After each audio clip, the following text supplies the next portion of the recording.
شیطان نے اپنی مرضی سے بے شمار سجدے کیے۔ اللہ تعالیٰ نے ایک سجدے کا حکم دیا، اس نے انکار کر دیا۔ ایک سجدے کے انکار سے اس کے تمام سجدے حقارت ہو گئے۔ فرض کی ادائیگی اللہ تعالیٰ کو بے حد پسند ہے۔ جو کسی کے نزدیک کسی بھی کام کا نہیں ہوتا، اللہ ہی کا ہوتا ہے، اور اللہ اسے اپنے کام کے سوا کسی اور کا ہونے بھی نہیں دیتا۔ اگر کوئی پورے طور پر غیبت بند کر دے تو جانوروں تک کی بولی سمجھنے لگے۔ بہترین اور مقبول ترین کام مخلوق کی خدمت ہے، اور مخلوق کی خدمت میں پہلا نمبر بیمار کی خدمت کا ہے۔ صبر اللہ کی رحمت کو کھینچ لاتا ہے، نہ مانو تو کر کے دیکھ لو۔ جب اللہ آپ کو عظیم بنائے تو آپ بڑے تحمل مزاج ہوں گے، اور جو انسان اپنے آپ کو عظیم بنائے تو وہ بڑا مغرور ہوگا۔ اللہ کو یہ بات سننے کا شوق ہے کہ مالک غلطی ہو گئی، مجھے معاف فرما۔ غم اللہ کی وہ مہربانی ہے جو فوری طور پر آپ کو ولی بنا دیتی ہے۔ مولانا رومی فرماتے ہیں، پچھلی رات میں نے سیکھا کہ اللہ کا عاشق کیسے بنا جائے۔ اس دنیا میں رہنا اور کہنا کچھ بھی میرا نہیں۔ جدائی ان کے لیے ہے جو آنکھوں سے پیار کرتے ہیں، دل سے محبت کرنے والوں کے لیے جدائی کوئی معنی نہیں رکھتی۔ حضرت علی رضی اللہ عنہ فرماتے ہیں، جس کو مغفرت طلب کرنے کی توفیق دی گئی وہ مغفرت سے محروم نہیں رہے گا۔ جسم مٹی سے بنا، اس کی خوراک مٹی سے ہے، اور روح اللہ تعالیٰ کے امر سے بنی، اس کی خوراک آسمانی وحی ہے۔ رسول اللہ صلی اللہ علیہ وسلم نے فرمایا، جنت میں ایسے لوگ داخل ہوں گے جن کے دل چڑیوں جیسے ہوں گے، یعنی چڑیوں کی طرح ان کے دل نرم ہوں گے۔ اللہ تعالیٰ قرآن مجید میں فرماتا ہے، تم تک جو بھی اچھائی اور کامیابی پہنچتی ہے وہ اللہ کی طرف سے ہے، اور جو بھی برائی پہنچی ہے وہ خود تمہاری طرف سے ہے۔ حضرت موسیٰ علیہ السلام نے خدا بند عالم کی بارگاہ میں عرض کیا، اے پالنے والے، تیری مخلوقات میں کس کا گناہ سب سے زیادہ بڑا ہے؟ اللہ تعالیٰ نے فرمایا، وہ شخص جو مجھ پر تہمت لگائے۔ حضرت موسیٰ علیہ السلام نے عرض کیا، کیا کوئی تجھ پر بھی تہمت لگا سکتا ہے؟ فرمایا، ہاں۔ اے موسیٰ، وہ شخص جو مجھ سے خیر کی طلب کرتا ہے لیکن نہ میرے فیصلوں پر راضی رہتا ہے، نہ میری نعمتوں کا شکر ادا کرتا ہے، اور نہ میری آزمائشوں پر صبر کرتا ہے۔ حضرت علی رضی اللہ عنہ نے فرمایا، اپنے نفس میں غیبت کی عادت مت ڈالو کہ اس کا عادی بہت بڑا گناہ گار ہے۔ جس نے اپنی پریشان حالی کا اظہار کیا وہ ذلت پر آمادہ ہو گیا۔ مولانا رومی فرماتے ہیں، ہزاروں بہاریں گزر جائیں، کیا پتھر پر پھول اگ سکتے ہیں؟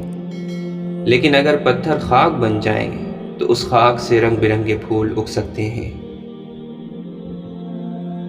جس شخص نے زندگی میں سرکار دو عالم صلی اللہ علیہ وسلم سے عشق نہیں کیا، اس شخص نے خود کو زندہ ہی جہنم میں ڈال دیا۔ تمہاری روح کے لیے اس سے بڑھ کر کوئی مرض نہیں کہ تم خود کو کامل سمجھنے لگو۔ واصف علی واصف فرماتے ہیں، انسان نے محسوس کرنا اس لیے چھوڑ دیا کیونکہ اسے ان چیزوں سے محبت ہو گئی جن میں احساس نہیں ہے۔ دولت کی تمنا دلبروں کو دور کر دیتی ہے۔ انسان غریبی کا لقمہ نہیں کھاتا، جدائی کا زہر کھا لیتا ہے۔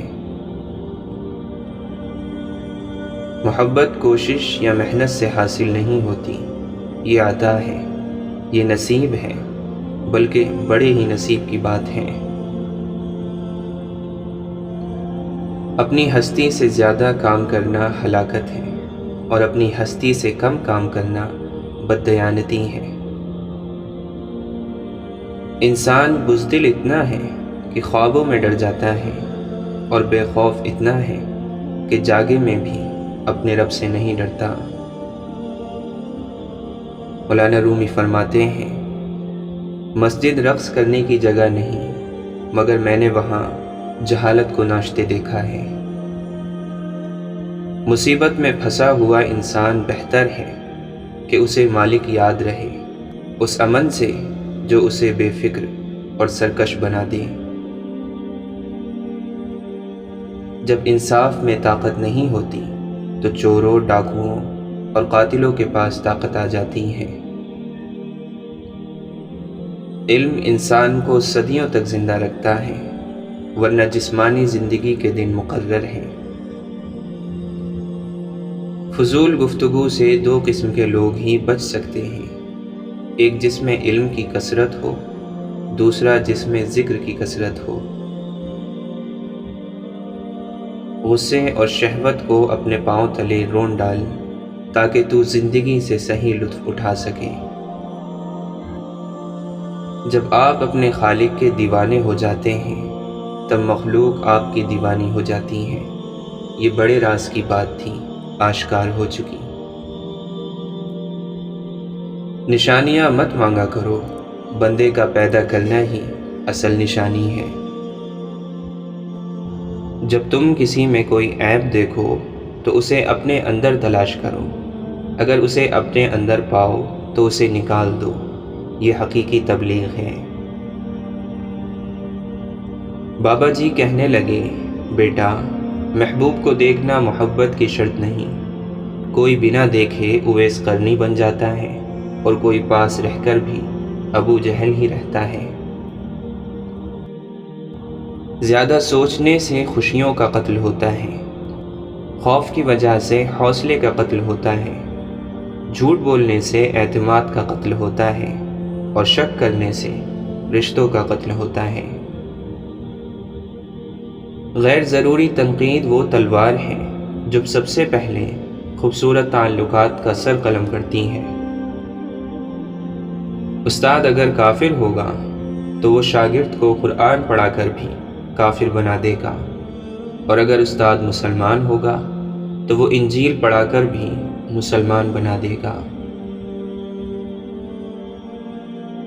انسان کی روح کی اصل کیفیت غم ہے، خوشی ایک وقتی شے ہے۔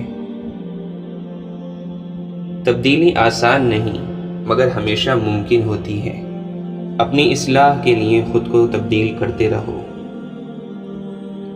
رسول اللہ صلی اللہ علیہ وسلم نے فرمایا، اے عائشہ، کیا تم نے مجھے کبھی بری یا گندی زبان میں بات کرتے سنا؟ یاد رکھو، قیامت کے دن وہ لوگ اللہ کی نظر میں سب سے برے ہوں گے جنہیں لوگ علیحدہ کر دیں، ان سے کنارہ کر لیں تاکہ ان کی فحش زبان یا گناہ سے اپنے آپ کو محفوظ رکھ سکیں۔ یوسف بن اسبات رحمۃ اللہ علیہ سے سوال کیا گیا، عاجزی کی انتہا کیا ہے؟ آپ نے جواب دیا، آدمی گھر سے نکلے تو راہ میں ملنے والے ہر شخص کو خود سے بہتر جانے۔ جب تعلیم کا بنیادی مقصد نوکری حاصل کرنا ہو تو معاشرے میں نوکر ہی پیدا ہوتے ہیں، رہنما نہیں۔ وہی صحیح معنوں میں آزاد ہے جو خواہشوں کے غلام نہیں۔ بیمار روح کا علاج اللہ والوں کی صحبت ہے۔ لوگ تمہارے کارنامے دیکھتے ہیں اور رب تمہاری نیتیں دیکھتا ہے۔ جس دن آپ کو یہ پتہ چل جائے کہ بعض کاموں کا آپ کی مرضی سے نہ ہونا آپ کے لیے کتنا بہتر ہے، اس دن آپ کی بے سکونی ختم ہو جائے گی۔ قرض کا 1 روپیہ واپس لوٹانا 1000 روپے صدقہ کرنے سے زیادہ بہتر ہے۔ انسان جس پر تنقید کرتا ہے، جس میں کیڑے نکالتا ہے اور جس کو برا سمجھنے لگتا ہے بالآخر خود ویسا ہی ہو جاتا ہے۔ اللہ کے نبی صلی اللہ علیہ وسلم نے فرمایا، جب اللہ کسی گھرانے کے ساتھ بھلائی کا ارادہ کرتا ہے تو ان میں نرمی داخل کر دیتا ہے۔ نیت اچھی ہو تو زبان خود بخود سچی ہو جاتی ہے۔